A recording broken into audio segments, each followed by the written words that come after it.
ഇത് 34-ാമത്തെ പേജിലെ 3-ാമത്തെ ചോദ്യമാണ്. ടെക്സ്റ്റ് ബുക്കിൽ നോക്കണം. ഇവിടെ പറഞ്ഞിരിക്കുന്നത് 4 കിലോഗ്രാം ഭാരമുള്ള തണ്ണിമത്തങ്ങ ഒരേപോലെയുള്ള 5 കഷ്ണമാക്കി. അതിലൊരു കഷ്ണത്തിനെ വീണ്ടും പകുതിയാക്കി. ഈ 2 കഷ്ണങ്ങൾ ഓരോന്നിനും എത്ര കിലോഗ്രാം ഭാരമുണ്ട്? അത് എത്ര ഗ്രാമാണ്? A watermelon weighing 4 kilo was cut into 5 equal pieces. One piece was again half. What is the weight of these two pieces in kilograms and grams? അപ്പോൾ നമ്മൾ കാണേണ്ടത് ഒന്നാമതായിട്ട് പറഞ്ഞിരിക്കുന്നത് വെയ്റ്റ് ഓഫ് വാട്ടർമെലൻ്റെ വെയ്റ്റ് ഇവിടെ കൊടുത്തിട്ടുണ്ട്. എത്രയാണ്? Watermelon equal to 4 kilogram.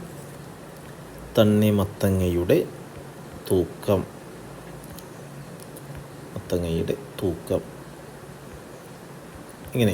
Okay, ഇനി രണ്ടാമത് എഴുതേണ്ടത് എത്ര കഷ്ണങ്ങളാക്കി. അപ്പോൾ number of pieces equal to 5 ആണ്. കഷ്ണങ്ങളുടെ എണ്ണം ഈക്വൽ ടു 5. ഇനി ഒരു കഷ്ണത്തിൻ്റെ ഭാരം എങ്ങനെയാണ് കാണുന്നത്? നമുക്കറിയാം മൊത്തം 4 കിലോഗ്രാമാണ്. 5 ഭാഗമാണാക്കിയത് 4/5. Okay, weight of one piece ഒരു കഷ്ണത്തിൻ്റെ ഭാരം എന്ന് പറയുന്നത് എത്രയാ? 4/5 അല്ലെങ്കിൽ 5-ൽ 4 അല്ലെങ്കിൽ 4/5. ഓക്കെ, ഇനി ഈ പീസിനെ, ഇത്തരത്തിലുള്ളൊരു പീസിനെ വീണ്ടും ഹാഫാക്കുകയാണ്. അപ്പോൾ ഇനി എന്താ പറയേണ്ടത്? Weight of one piece after halved. Okay, equal to 4/5 into അല്ലെങ്കിൽ 4/5 1/2 കാണണം. അതിന് വീണ്ടും പകുതിയാക്കിയതല്ലേ. പകുതിയാക്കിയപ്പോഴുള്ള തൂക്കം, പകുതിയാക്കിയപ്പോഴുള്ള തൂക്കമെന്ന് പറയുന്നത് ഹാഫ് ഓഫ് 4/5. നമ്മുടെ ഒരു പീസ് ഇപ്പോൾ 4/5 ആണുള്ളത്, അതിൻ്റെ പകുതി, that is equal to 4/10 kilogram. ഇനി അടുത്ത് ചോദിച്ചിരിക്കുന്നത് ഇൻ ഗ്രാംസ്, അതായത് ഗ്രാമിൽ പറയണം. ഗ്രാമിൽ എങ്ങനെ പറയാം? വളരെ എളുപ്പമാണ്. ആ ഗ്രാമെന്ന് നമുക്കറിയാം. 1 കിലോ എന്ന് പറയുന്നത് 1000 ഗ്രാമാണ്. അപ്പോൾ 1000 into 1000 into 4/10 that is equal to 4000. നോക്കൂ, ഇത് മൾട്ടിപ്ലൈ ചെയ്തു. 4000 ഡിവൈഡഡ് ബൈ ഡിനോമിനേറ്റർ മൾട്ടിപ്ലൈ ചെയ്തു. 10 0 ക്യാൻസൽ ചെയ്തു. 400 gram. This is the answer of this question. ഈ സ്റ്റെപ്പുകൾ ഓരോന്നും വഴിയായി ചെയ്യണം. വെയിറ്റ് ഓഫ് വാട്ടർമെലൺ ആണ്. തണ്ണിമത്തങ്ങയുടെ തൂക്കം ഇവിടെ എഴുതണം, 4 കിലോഗ്രാം. നമ്പർ ഓഫ് പീസസ് എത്രയാണ്? 5 പീസാക്കി. ഒരു കഷ്ണത്തിൻ്റെ ഭാരം അല്ലെങ്കിൽ ഒരു പീസിൻ്റെ ഭാരം എന്ന് പറയുന്നത് 4 കിലോ ഉള്ളത്. അപ്പോൾ അതിന് എത്ര പീസാക്കി? 5 പീസാക്കി. 4/5 ആയി.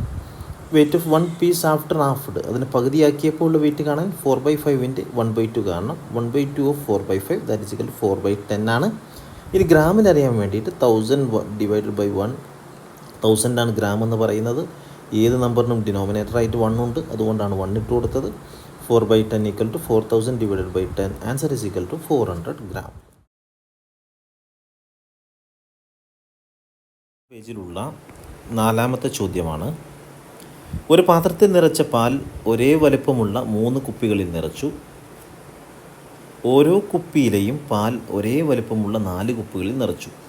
ഒരു കപ്പിലുള്ള പാൽ ആദ്യത്തെ പാത്രത്തിലെ പാലിൻ്റെ എത്ര ഭാഗമാണ്? A vessel full of milk is used to fill 3 bottles of the same size. Then the milk in each bottle was used to fill 4 cups of the same size. What fraction of the milk in the first vessel does each cup contain? അപ്പോൾ നോക്കൂ, നമുക്ക് ചെയ്യേണ്ടത്, ഒരു പാത്രത്തിലുള്ള പാൽ 3 കുപ്പികളിലാണ് നിറക്കുന്നത്. അപ്പോൾ എന്താ ചെയ്യേണ്ടത്? Total നമുക്ക് 3 കുപ്പികളിൽ നിറക്കുമ്പോൾ മിൽക്ക് ഇൻ 1 വെസൽ, ഒരു പാത്രത്തിലുള്ള പാൽ എങ്ങനെ കാണാം? 1/3 ആണ്. ഓക്കെ, ഒരു പാത്രത്തിലുള്ള പാൽ 3 പാത്രങ്ങളിൽ നിറച്ചു. ഒരു പാത്രത്തിലുള്ള പാൽ കാണാൻ വേണ്ടിയിട്ട് പാൽ 3/1. ഓക്കെ, ഇനി രണ്ടാമത്തെ ഭാഗം, ഓരോ കുപ്പിയിലെയും പാൽ ഒരേ വലുപ്പമുള്ള 4 കുപ്പികളിൽ നിറച്ചു. അപ്പോൾ 4 milk in milk in one vessel after separating into 4 parts. 4 parts ആക്കിയപ്പോൾ എത്രയാണെന്നറിയാൻ വേണ്ടിയിട്ട് 1/4 ഓഫ് 1/3 ആണ് കാണേണ്ടത്. കാരണം ഒരു പാത്രത്തിലെ ഒരു വെസലിലുള്ള പാലെന്ന് പറയുന്നത് 1/3 ആണ്. അതിനെ 4 ബോട്ടിലേക്ക് മാറ്റുമ്പോൾ ഇതിൻ്റെ 1/4 ആണ് കാണേണ്ടത്. 1/3യുടെ 1/4 കാണാം. ഓക്കെ, 4 പാത്രത്തിലാക്കിയപ്പോൾ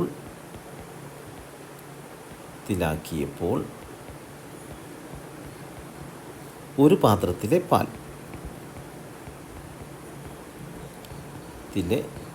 അപ്പോൾ കാണേണ്ടത് എന്താണ്? 1/3യുടെ 4/1. എങ്ങനെ കാണാം? 1/3 into 1/4 that is equal to 1/12. അപ്പോൾ ആകെയുള്ള പാലിൻ്റെ എത്ര ഭാഗമാണ് ഉണ്ടായിരിക്കുന്നത്? 1/12 പാർട്ടാണ്. ഓക്കെ,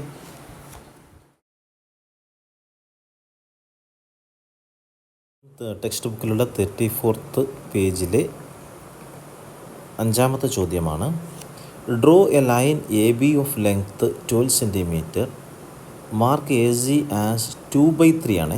2/3 ഓഫ് എ ബി ആണ്. Mark A D as 1/4 of A C ആണ്. What part of A B is A D? 12 cm നീളത്തിൽ എ ബി എന്ന വര വരയ്ക്കുക. എ ബിയുടെ 2/3 ഭാഗമായി എ സി അടയാളപ്പെടുത്തുക. എ സിയുടെ 4/1 ഭാഗമായി എ ഡി അടയാളപ്പെടുത്തുക. എ ബിയുടെ എത്ര ഭാഗമാണ് എ ഡി? വളരെ മനോഹരമായൊരു ചോദ്യമാണ്. അപ്പോൾ ചെയ്യേണ്ടത്, നമുക്ക് എ ബി എന്നൊരു വര വരയ്ക്കാം. നിങ്ങൾ സ്കെയിലൊക്കെ എടുത്ത് കറക്റ്റ് മെഷർമെൻ്റ് എടുത്ത് വരയ്ക്കണം. എ ബി ആണ്. ഓക്കെ, ഇതിൻ്റെ ലെങ്ത് എത്രയാണ്? 12 cm ആണ്. ഇനി നമുക്ക് എ ഇവിടെയാണ്, ബി ഇവിടെയാണ്. ഇതിൻ്റെ ഇടയ്ക്ക്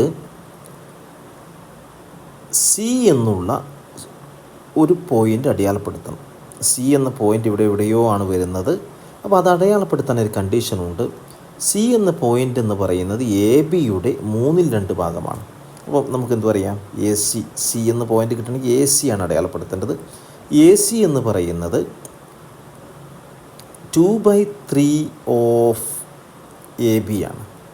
ഓക്കെ, അപ്പോൾ എ ബിയുടെ നീളം നമുക്കറിയാം എത്രയാണ്?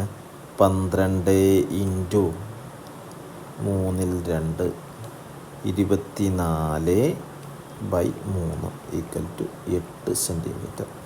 അപ്പോൾ ഇവിടെ ഇങ്ങനെ നോക്കുമ്പോൾ ഏകദേശം 8 cm ഇവിടെ സി എന്ന പോയിൻ്റ് അടയാളപ്പെടുത്തണം. ഓക്കെ, എ കിട്ടി, ബി കിട്ടി, സി കിട്ടി. ഇനി നമുക്ക് അടയാളപ്പെടുത്തേണ്ടത് എ ഡി ആണ്. എ ഡിയെക്കുറിച്ച് പറയുന്നത് എന്താണ്? എ ഡി എന്ന് പറയുന്നത് എ സിയുടെ 1/4 ആണ്. 1/4 ഓഫ് എ സി ആണ്. എ സി ഇപ്പോൾ നമ്മൾ കണ്ടുപിടിച്ചു 8 cm ആണ്. അപ്പോൾ എന്ത് കാണണം? 1/4 of 8 cm that is equal to 8/4 equal to 2 cm. അപ്പോൾ നമുക്കിവിടെ മാർക്ക് ചെയ്യാം. 2 cm ഡിയും മാർക്ക് ചെയ്യാം. ഇതാണ് ഇത് കണ്ടെത്താനുള്ള എളുപ്പവഴി. ഇനി നമ്മോട് ചോദിച്ചിരിക്കുന്നത് എ ബിയുടെ എത്ര ഭാഗമാണ് എ ഡി? എ ബിയുടെ എത്ര ഭാഗമാണ് എ ഡി? അതിൻ്റെ ആൻസർ എങ്ങനെ കണ്ടെത്താം? എ ബിയുടെ എത്ര ഭാഗമാണ് A D? What part of A B is A D? അപ്പോൾ എന്താ ചെയ്യേണ്ടത്? A B by A D എഴുതിയാൽ മതി. എ ബി എത്രയാ? A D by A B എഴുതിയാൽ മതി. A D by A B എഴുതുക. എ ഡി എത്രയാണ്? 2 ആണ്. എ ബി എത്രയാണ്? നമുക്കറിയാം, നേരത്തെ തന്നിട്ടുണ്ട് 12 cm. 2/12. 2നും 12നും കോമൺ ആയിട്ട് 2 ഉണ്ട്. അപ്പം 1/6. ഓക്കെ, അപ്പോൾ എ ബിയുടെ 1/6 പാർട്ടാണ് എ ഡി. ഇതാണ് ഇതിൻ്റെ ആൻസർ. ഓക്കെ,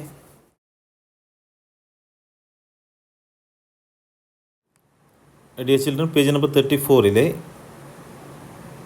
6ാമത്തെ ചോദ്യമാണ്. 6th ക്വസ്റ്റ്യൻ ആണ്.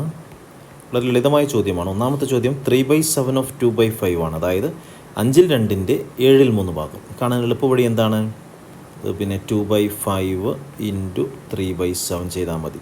Okay, 2 into 3 6 divided by 5 into 7 that is equal to 35. This is the first question. ഇനി സെക്കൻഡ് ക്വസ്റ്റ്യൻ, 7ൽ 2ൻ്റെ 5ൽ 3 ഭാഗം കാണണം. അതായത് 3/5 of 2/7 equal to 3/5 into 2/7. Numerator into numerator multiply ചെയ്യണം. 6 divided by denominator into denominator 6/35. Okay, ഇനി തേർഡ് ക്വസ്റ്റ്യൻ, 3/4ൻ്റെ 2/3 ഭാഗം. അതായത് 2/3 ഓഫ് 3/4 എങ്ങനെ കാണാം? 2/3 ഇൻറ്റു 3/4. ന്യൂമറേറ്ററും ന്യൂമറേറ്ററും മൾട്ടിപ്ലൈ ചെയ്യണം. 6 ബൈ ഡിനോമിനേറ്റർ മൾട്ടിപ്ലൈ 12. 6/12 നമുക്ക് വീണ്ടും ചെറുതാക്കാൻ പറ്റും. അതായത് 6ലും 12ലും കോമൺ ആയി 6 ഉണ്ട്. അപ്പം 1/2. ആൻസർ 1/2. ക്വസ്റ്റ്യൻ നമ്പർ 4, 5/6 ഓഫ് 3/10 എങ്ങനെ എളുപ്പത്തിൽ ചെയ്യാൻ പറ്റും? 5/6 into 3/10 is equal to numerator into numerator 15 by denominator into denominator 60. 15ലും 60ലും 15 കൊണ്ട് തന്നെ ഡിവൈഡ് ചെയ്യാം. അപ്പോൾ ഒരു 15 4 1/4. ഓക്കെ.